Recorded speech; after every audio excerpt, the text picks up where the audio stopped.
thank you all for coming. I know 11 p.m. isn't easy, but the halacha is that you bury at the soonest opportunity, and that's the Jewish way. And I know my father would have wanted it the Jewish way. Since I was a little boy, my dad he liked to keep the house very cold. Not because that was his personal preference, God forbid, but because that's how Jews like it. Jews like it cold. It wasn't his personal preference for burnt meat. No, that's how Jews like it. Jews like it burnt, and goyim like it rare. And while it was funny, there was truth to it, because that was all my father was. All he was a Jew. That was the sum total of his identity.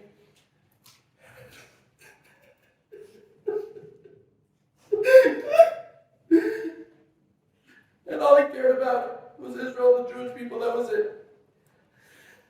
And even in his last days, he would tell me that his greatest consolation was leaving the world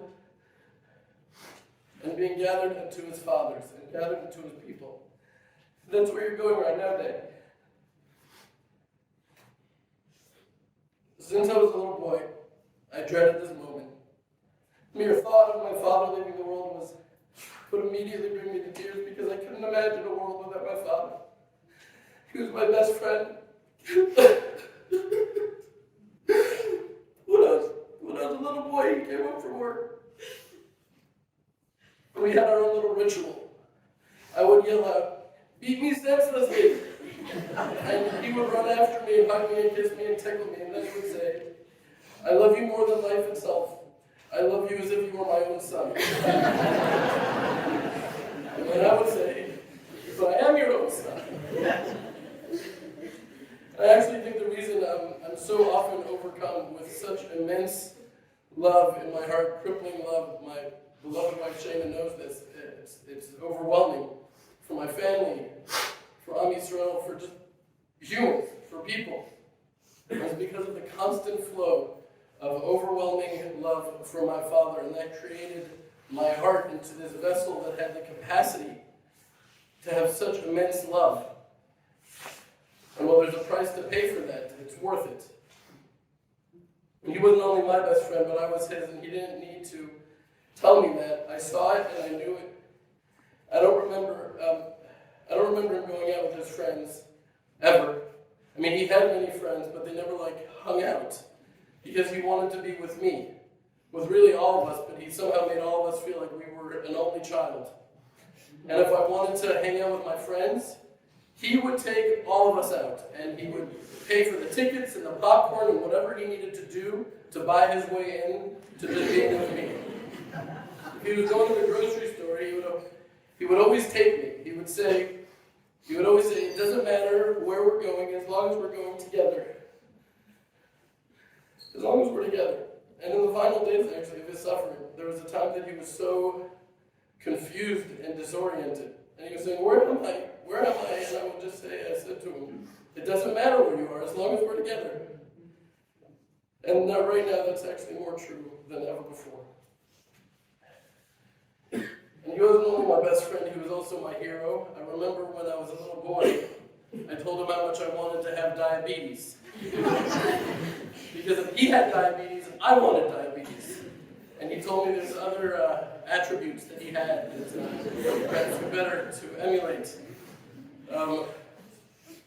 But this is really an impossible task to talk about my father in just a few minutes. So I'm just going to give a few headers. Number one, tzedakah. My father was the most generous man I know. He would bring me into his office for all the meetings with those who were seeking tzedakah, and he always treated them with such dignity and such respect. And when he wrote the checks, he would say to me, "Jews give tzedakah." And then he would say, "And Abramowitzes give until it hurts." And he did. In Jewish education, there's nothing that mattered more to him. He never got one. He never had his own, and it was the number one priority for him that we had a Jewish education, the best there was to offer. And I remember going into the 9th grade, my class was going from 40 people to 8. And I was begging him and pleading him, please let me go to public school with my friends. Please, please, I'll wear a kippah, please. But he never even considered it. He never considered it. He said, I remember saying to him, but I'm not going to have any friends. And he said, I'll be your friend. You don't need any friends. And it was true. When your father is your best friend, you don't really need anyone else. In hospitality, my parents' home, it was legendary. The number one lodging for traveling Jews, anyone that needed hachnasat orachim. Remember Rabbi Riskin came to me once, he's like, oh, I slept in your bed. It's like just so many people, everyone came up, they slept in our bed. In Houston, our home was the home. My mother was Sarah and my father was Abraham. And friendship, well, anyone who was fortunate enough to have my father as a friend knows. I'm not even scratching the surface, and for more stories, you can come to the Shiva. You can ask me any day of my life. For the rest of my life, you'll always be with me, and I'll always tell you stories if you want. I want to take this opportunity for thank yous, but so many have been said, and I'm not going to go into it too much. Miriam, you're a warrior. I mean, Yael and I would not have been able to go through the experience we needed to go through if we had to fight the battles that you fought. And Yael, you have a heart of gold, and nobody brought peace and serenity to Daddy like you. And Mother, you were the most dedicated wife any husband has ever had, and anyone who knows the story knows that. Lucy, of course, you've all heard about the angel that is Lucy Rosenzweig. And there's Sarat, and there's Quadra, and there's so many of you here. Shana, thank you for your love and support for me. Without that, I would not have been able to be present and be there, just knowing that Shiloh and Dvash are getting the love and the nurturing and the incredible mothering that you are. It made me feel like if I were to, God forbid, leave the world, I know that they will come out exactly as they should. So thank you, Shana, I love you. And with this, I will say shalom to my father for the last time. The Gemara says, a son is the limb of his father. Well, it's true that I'm my own person, as you always encouraged me to be. I'm also an extension of you, and our souls are intertwined, and they always have been, and they always will be, and you don't need to hold on to the physical world anymore.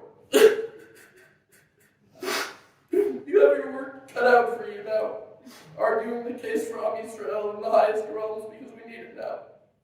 So you can go, and I'll take it from here. And please forgive me for not being the son that you deserve. But I don't think I could have been. It would have been impossible. I love you, Daddy. Tien Nishmat Tzura B'Tzura Chaim.